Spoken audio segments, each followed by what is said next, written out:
ஓம் ஸ்ரீ குருபியோ நமக. ஓம் ஸ்ரீ மகாபெரியவா சரணம். செப்டம்பர் 21 இன்றைய தினம் புரட்டாசி மாதத்தில் வரக்கூடிய சனிக்கிழமை. அதுவும் சங்கடகர சதுர்த்தி சேர்ந்து வரக்கூடிய ஒரு அற்புதமான ஒரு நாள். இரவு தூங்கும்போது உங்களோட தலையணைக்கு அடியில் இந்த பொருட்களை வச்சு நீங்கள் தூங்கிட்டு மறுநாள் காலையில் அது என்ன செய்யணும் அப்படிங்கிறத பற்றி விவரமாக தெரிஞ்சுப்போம். அதுக்கு முன்னாடி நம்மளோட வீடியோஸை இப்போ தான் நீங்கள் ஃபஸ்ட் டைம் பார்க்குறீங்கன்னா மறக்காமல் சப்ஸ்கிரைப் பண்ணிக்கோங்க. தொடர்ந்து இது மாதிரி அப்டேட் தெரிஞ்சுக்கிறதுக்கு பக்கத்தில் இருக்கக்கூடிய நோட்டிஃபிகேஷன் பெல்லை கிளிக் பண்ணி ஆல் அப்படிங்கிற செலக்ட் பண்ணிக்கோங்க. இப்போ இரவு தூங்கும்போது தலையணைக்கடியில் என்ன பொருட்களை வைக்கணும் அப்படிங்கிறத பற்றி தெளிவாக தெரிஞ்சுக்கலாம். இன்றைய தினம் ரொம்ப அற்புதமான ஒரு நாள். புரட்டாசி மாதத்தில் வரக்கூடிய சனிக்கிழமை. புரட்டாசி மாதத்தில் மொத்தமாக 31 நாட்கள் இருக்குது. அந்த 31 நாட்களில் செப்டம்பர் 21, செப்டம்பர் 28, அக்டோபர் 5, அக்டோபர் 12 இந்த 4 நாட்களும் புரட்டாசி சனிக்கிழமை. அதில் முதல் சனிக்கிழமை இன்றைய தினம் வந்திருக்குது. அதில் கூடுதல் சிறப்பாக சங்கடகர சதுர்த்தியும் சேர்ந்து வந்திருக்கிறது கூடுதல் விசேஷம். சனிக்கிழமையில் விநாயகர் பெருமானை தொடர்ந்து வணங்கிட்டு வர்றது மூலயமா சனி தோஷத்தால் ஏற்படக்கூடிய பாதிப்புகள் குறையும் அப்படிங்கிறது ஒரு பெரிய நம்பிக்கை. அப்பேற்பட்ட சனிக்கிழமையில் விநாயகருக்கு உகந்த சங்கடகர சதுர்த்தி விரதம் வர்றது ரொம்ப விசேஷமான ஒரு நாள். பெருமாளை வணங்குறதுக்கு முன்னாடி கட்டாயம் இன்றைய தினம் நீங்கள் கோவிலுக்கு போயிட்டு விநாயகரை வணங்குங்க. சில பேருக்கு அவங்க வீடு பக்கத்தில் கூடிய பெருமாள் கோவில்களையே விநாயகர் சன்னதி இருக்கும். அப்படிப்பட்டவங்களுக்கு கவலையே இல்லை. பெருமாள் கோவிலுக்கு போயிட்டு முதல் வேலையாக விநாயகர் சன்னதியில் விநாயகரை வணங்கிட்டு அதுக்கப்புறமா பெருமாளை வணங்கிட்டு வாங்க. பெருமாளுக்கு துளசி இலைகள் வாங்கி கொடுங்க, தாமரை மலர்கள் வாங்கி கொடுங்க. விநாயகருக்கு ஒரே ஒரு கட்டு அருகம்புல், அதுவே போதும். கோவிலை சுற்றி வலம் வந்து விநாயகருக்கு ஒரு தீபமும் பெருமாளுக்கு ஒரு தீபமும் உங்கள் குடும்பத்துக்காக ஏற்றுங்க. சில பேர் வீடுகளில் இன்றைக்கு தலிகை போடக்கூடிய வழக்கமும் இருக்கும். அப்படிப்பட்டவங்க உங்களுக்கான தலிகை வழிபாட்டெலாம் முடிச்சுட்டு மாலை ஒரு 6 மணிக்கு மேலே கூட சங்கடகர சதுர்த்திக்கான வழிபாட்டையும் பெருமாளுக்கான வழிபாட்டையும் பார்க்கறதுக்காக நீங்கள் கோவிலுக்கு போகலாம். தலிகை போட்டாலும் சரி போடாட்டையும் சரி, கூடுமான அளவுக்கு இன்றைய தினம் ஒரு 3லேருந்து 5 நபர்களுக்கு உங்கள் கையால் சாப்பாடு போடுறதுக்கு முயற்சி பண்ணுங்கள். சில பேர் வீட்டில் தலிகையை போட்டுட்டு ஒரு 5 பேரை கூப்பிட்டு வீட்டில் சாப்பாடு போடுவாங்க. சில பேருக்கு தலிகை போடுற வழக்கம் இருக்காது. அவங்க என்ன செய்யலான்னா, ரோட்டில் எவ்வளோ பேர் சாப்பாடு இல்லாமல் கஷ்டப்படுவாங்க. கோவிலுக்கு போனீங்கன்னா கோவில் வாசலில் எவ்வளோ பேர் யாசகம் கேட்டு உட்காந்துருப்பாங்க. அவங்களுக்கு உங்கள் கையால் ஒரே ஒரு பாக்கெட் தயிர் சாதமோ புளி சாதமோ இல்லை சப்பாத்தியோ என்ன முடியாதோ வாங்கி கொடுங்க. இன்றைய தினம் மகாபரணி அப்படின்னு சொல்லக்கூடிய அற்புதமான இன்னொரு விரதமும் இருக்குது. மகாபரணினா வேற ஒன்றும் இல்லை. மகாலயபட்ச காலத்தில் புரட்டாசி மாதத்தில் வரக்கூடிய பரணி நட்சத்திரத்தை மகாபரணின்னு சொல்லுவாங்க. இந்த நாளை பித்ருக்கடன் செலுத்துறதுக்காகவும் பித்திருக்களோட ஆசீர்வாதத்தை வாங்குறதுக்காகவும் பயன்படுத்துவாங்க. புரட்டாசி மாதத்துக்கான சனிக்கிழமை வழிபாடு செய்கிறவங்க, தலிகை போடுறவங்க இந்த விரதம் இருக்க வேணாம். மகாபரணியும் சேர்ந்து கூடுதலாக வர்றது பித்திருக்களுக்கு ரொம்ப சந்தோஷம். அதனால் மறக்காமல் பித்திருக்களோட வழிபாட்டையும் கூட வச்சுக்கோங்க. காக்கைக்கு சாதம் வைங்க. இப்படி பல நன்மைகள் பொருந்திய ஒரு அற்புதமான ஒரு நாளாக தான் இந்த புரட்டாசி மாதத்தோட முதல் சனிக்கிழமையாக இருக்கக்கூடிய இன்றைய தினம் அமைஞ்சிருக்கு. உங்கள் வழிபாட்டெலாம் முடிச்சுட்டு இரவு தூங்க போகிறதுக்கு முன்னாடி இப்போ நாம் சொல்லக்கூடிய இந்த பொருட்களை நீங்கள் தூங்குறதுக்கு தலையணைக்கு பின்னாடி வச்சுட்டு மறுநாள் காலையில் அதை என்ன செய்யணும் அப்படிங்கிற பற்றி தெளிவாக தெரிஞ்சுப்போம். அதுக்கு முன்னாடி தூங்க போகிறதுக்கு முன்னாடி நீங்கள் வைக்கக்கூடிய இந்த பொருளை நீங்கள் கோவிலுக்கு எடுத்துகிட்டு போயிட்டு தயார் செஞ்சு எடுத்துகிட்டு வரணும். ஒருவேளை கோவிலுக்கு போக முடியல அப்படின்னா வீட்டிலேயே எப்படி தயார் செய்யலாம் அப்படிங்கிறதுக்கான இன்னொரு தகவலையும் பார்ப்போம். இன்றைய தினம் கட்டாயம் நீங்கள் விநாயகர் கோவிலுக்கு போவீங்க.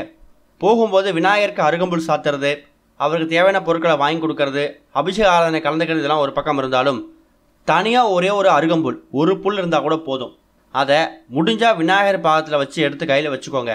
விநாயகர் பாதத்தில் வைக்க முடியல, கோவில் ரொம்ப கூட்டமாக இருக்கா, பரவாயில்லை, உங்கள் வலது கையில் இறுக்கமாக மூடிக்கிட்டு விநாயகரை வணங்கிட்டு விநாயகரை சுற்றி வலம் வாங்க. அப்படி வலம் வரும்போது உங்களோட வலது கையில் அந்த ஒரே ஒரு அருகம்புல் உங்கள் கையில் இருந்தாலே போதும். அடுத்து ஒரு முக்கியமான பொருள், பெருமாள் சன்னதிக்கு போங்க. கையில் ஒரே ஒரு துளசி இலையை வச்சுக்கோங்க. அது கூட தாமரை மலர்களோட இதழ்கள், ஒரு இதழ் இருந்தாலும் பரவாயில்லை.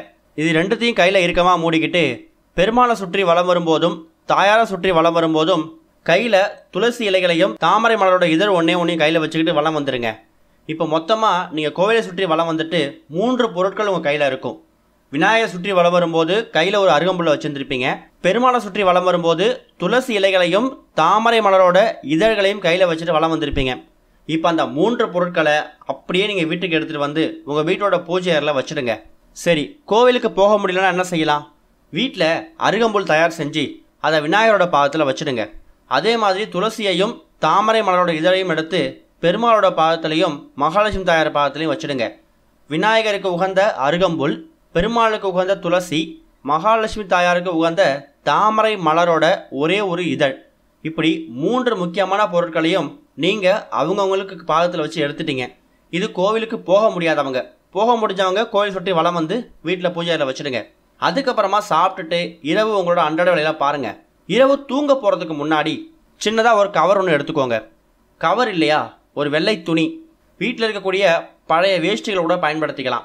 அதில் நீங்கள் தயார் பண்ணி வச்சுருக்கக்கூடிய ஒரே ஒரு அருகம்புல், ஒரே ஒரு துளசி இலை, ஒரே ஒரு தாமரைப்பூ இதழ், இந்த 3த்தையும் போட்டு மூட்டையாக கட்டி தூங்க போகிறதுக்கு முன்னாடி தலையணை கடையில் வச்சு தூங்கிட்டு மறுநாள் காலைல தூங்கி எழுந்திரிச்சதுக்கு அப்புறமா முதல் வேலையாக குளிக்கிறதுக்கு முன்னாடியே அந்த தயார் பண்ணி தலையணை கடையில் வச்சு தூங்குனீங்கல்ல, அந்த பொருட்களை அப்படியே உங்கள் வீடு பக்கத்தில் இருக்கக்கூடிய ஏதாவது இடத்துல போயிட்டு போட்டுட்டு திரும்பி பார்க்காம வந்துடுங்க. முடிஞ்சால் ஆறு, ஏரி, குளம் இது மாதிரி இருக்கா, நீர்நிலைகள் இருக்கா, அங்கே போய் போட்டுட்டு திரும்பி பார்க்காம வந்துடுங்க. எங்களுக்கு நீர்நிலைகளுக்கான வசதி இல்லையா, பரவாயில்லை, உங்கள் வீட்டில் டஸ்ட்பின்னு வச்சுருப்பீங்க, அதில் சுற்றி வீட்டில் தெருமுனையில் குப்பை போடுறதுக்கு இடம் போடுவீங்களே, அங்கே போய் போட்டுட்டு திரும்பி பார்க்காம வந்துடுங்க. அதுக்கப்புறம் வந்த உடனேயே வீட்டில் தலைக்கு குளிச்சுடுங்க. இது இரவு முழுக்க தலையணை கடியில் அந்த பொருட்களை வச்சு தூங்கி எழுந்ததுக்கு அப்புறமா நீங்கள் செய்ய வேண்டிய முதல் வேலை. சரி, இதனால் என்ன ஆக போகுது? விநாயகரோட அருளை பெற்றிருக்கக்கூடிய அருகம்புல், பெருமாளோட அருளை பெற்றிருக்கக்கூடிய துளசி, மகாலட்சுமியோட அம்சம் பொருந்திய தாமரை மலரோட இதழ், இந்த 3 பொருட்களும் சேர்ந்து நீங்கள் தலையில் வச்சு தூங்கும்போது இரவு முழுக்க உங்கள் மனசு ரொம்ப அமைதியாக இருந்திருக்கும். அந்த நேரத்தில் இந்த 3 தெய்வங்களோட சக்தியும் ஒன்றா சேர்ந்து இந்த பிரபஞ்சத்தில் உங்களுக்கு ஒரு மாற்றத்தை ஏற்படுத்தியிருக்கும். குறிப்பாக உங்ககிட்ட இருக்கக்கூடிய கெடுதல்களான விஷயங்களை வெளியேற்றிட்டு நல்ல விஷயங்களை மட்டும் உங்களை புகுத்திருக்கும். கெடுதலான விஷயங்கள் வெளிவந்த உடனே தான் மறுநாள் காலையில் நீங்கள் தூங்கி எந்திரிச்சு முதல் வேலையாக அதை கொண்டு அப்புறப்படுத்திட்டு வந்த உடனே குளிச்சிடுறீங்க. சனிக்கிழமை, புரட்டாசி மாதத்தோட முதல் சனிக்கிழமை இரவு நீங்கள் இதை செஞ்சு வச்சு தூங்கிட்டு மறுநாள் ஞாயிற்றுக்கிழமை காலையில் தூங்கி எழுந்ததுக்கு அப்புறமா அதை அப்புறப்படுத்திட்டு வந்தோடனே தலைக்கு குளிச்சிடுங்க. இப்போ குடும்பத்தில் ஒரு 5 நபர்கள் இருக்கீங்கன்னா ஒரு நபர்களுக்கும் இது மாதிரி தயார் செய்யணுமா அப்படிங்கிற ஒரு கேள்வி வரும். அதுக்கு ஒரு வழி இருக்குது. இப்போ உதாரணத்துக்கு ஒரு 2-3 அருகம்புல்லை கையில் வச்சு குடும்பத்துக்காக ஒரு நபர் சுற்றி வந்துடுங்க. அதே மாதிரி 2-3 தாமரைப்பூ இதழ்களையும் ஒரு 5-6 துளசிகளையும் கையில் வச்சு சுற்றி வந்துடுங்க. அதுக்கப்புறமா சுற்றி வந்திருக்கக்கூடிய அந்த பொருட்கள் எல்லாத்தையும் குடும்பத்தில் ஒரு 4-5 நபர்கள் இருக்கீங்கன்னா எல்லாருக்கும் கொஞ்சம் கொஞ்சம் ஒரு அருகம்புல்லை ஒரு 2-3 பிச்சு அதை கூட நீங்கள் மூட்டையாக கட்டி தலையணைகளில் வச்சுக்கலாம். ஒரு நபருக்கும் தனித்தனியான பொருட்களை பயன்படுத்தணுங்கிற அவசியம் கிடையாது. கொஞ்சம் கொஞ்சமாக எடுத்துகிட்டு போயிட்டு நீங்கள் கோவிலை சுற்றி வலம் வந்தாலும் சரி, இல்லை உங்கள் வீட்லேயே மகாலட்சுமி தாயார், பெருமாள், விநாயகர் இவங்க பாதத்தில் வச்சு எடுத்து அதை நீங்கள் ஒரு துணியில் வச்சு மூட்டையாக தயார் செஞ்சாலும் சரி. விருப்பம் இருக்கிறவங்க தாராளமாக இதை முயற்சி பண்ணுங்கள். இதனால் என்ன பெரிய மாற்றம் வந்துட போகுது அப்படிங்கிற ஒரு கேள்வி வரும். புரட்டாசி சனிக்கிழமை மாதிரி பல விசேஷமான நாட்களில் நாம் செய்யக்கூடிய, அதுவும் நம்பிக்கையோடு செய்யக்கூடிய எல்லா தெய்வீக விஷயங்களுக்கும் என்றைக்காவது ஒரு நாள் ஒரு நல்ல பலன் கிடைக்கும். இதனால் உங்களுக்கு எந்த நஷ்டமும் வரப்போகிறது கிடையாது. ஆனால் நீங்கள் இப்படி வச்சு தூங்குனதுக்கு அப்புறமா மறுநாள் உங்களுக்கு இருக்கக்கூடிய நெகட்டிவ் எனர்ஜிலாம் வெளில போயிட்டு உங்களுக்கு இனிமேல் நல்லது மட்டும்தான் நடக்குதுன்னா அது மூலமாக கிடைக்கக்கூடிய லாபங்கள், நல்ல விஷயங்கள் எல்லாமே உங்களை மட்டும்தான் வந்து சேரும். மற்ற நாட்களில் நம்ம கடவுளை வணங்குறத விட, வழிபாடு செய்கிறத விட முக்கியமான விரத நாட்களில், விசேஷ நாட்களில் செய்கிறது கூடுதல் பலனை கொடுக்கும். நம்பிக்கையோடு செய்யுங்க, நல்லதே நடக்கும். ஓம் ஸ்ரீ குருபியோ நமக. ஓம் ஸ்ரீ மகா பெரியவா சரணம்.